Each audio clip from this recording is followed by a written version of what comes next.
Nazem, playing in Toronto, you've been here long enough. When things are going tough offensively, do you thrive on what you've been able to do defensively? The coach thought you guys and your line had enough chances as you move on here tonight? I mean, well, that's basically been the story. I think our lines, especially through the course of the last 5 to 10 games, we've gone up against some all-star caliber players and been able to keep them off the score sheet, and that gives us an opportunity to stay in the game and win the game. So, for us, I honestly think, throughout the course of the season, this is some of the better hockey that I've personally been playing. And even though offensively hasn't been going my way, I feel like all-around game has been there. When you look down, Naz, at like your own stats line and see no assists in 20 games, is that bewildering? Is it disappointing, frustrating? What would you call it? Very unlucky. I think I've had lots of opportunities to get in those positions and to set up my line mates for scoring chances and to score myself, but it just hasn't been dropping for us. So, like I said, I mean, we're playing with the puck. We're playing up against these all-star caliber lines, and we're still finding ways to create offense and generate offensive scoring chances. And sometimes you're not scoring, but you're going to change the momentum of the game. And I think sometimes we've been able to do that. It seems like Leo's had a lot of great chances. Do you see any frustration in him though that hasn't gone his way? Or? No. I mean, he's pretty level-headed, like myself. So I think he understands that it's going through a stretch like this.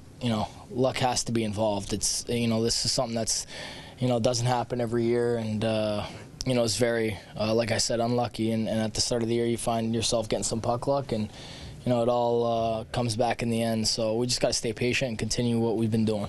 Leo does take some heat just because he plays a lot and the points aren't always there. What do you see from him that, aside from scoring or whatever, what does he do well that maybe people don't notice in the average course of the game? Well, he's smart, I think, and he's very sound positionally. I think he's one of the best penalty killers in the league.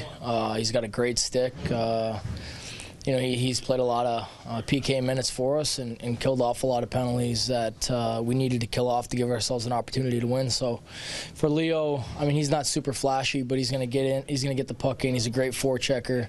He'll get you pucks back, and I think that's what he does well.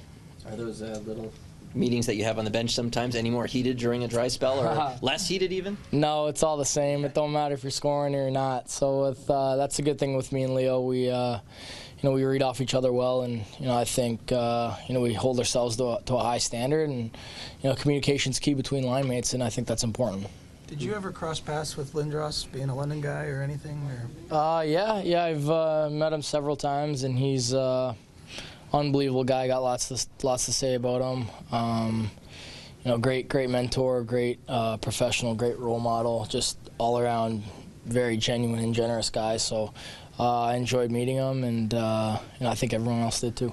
What's the most surprising thing about him? Is it shaking hands and seeing those big mitts? Yeah, he's just like a big teddy bear. I mean, he's just so nice. And but when I would watch highlights, and he had a little bit of a mean streak to him too. So I think he defined the game and kind of created that position of a big forward, and he was ultimately the first one that was able to come in and do what he did. And it was unfortunate that had to end quicker than he wanted to, but he's just such a nice guy and very generous and genuine.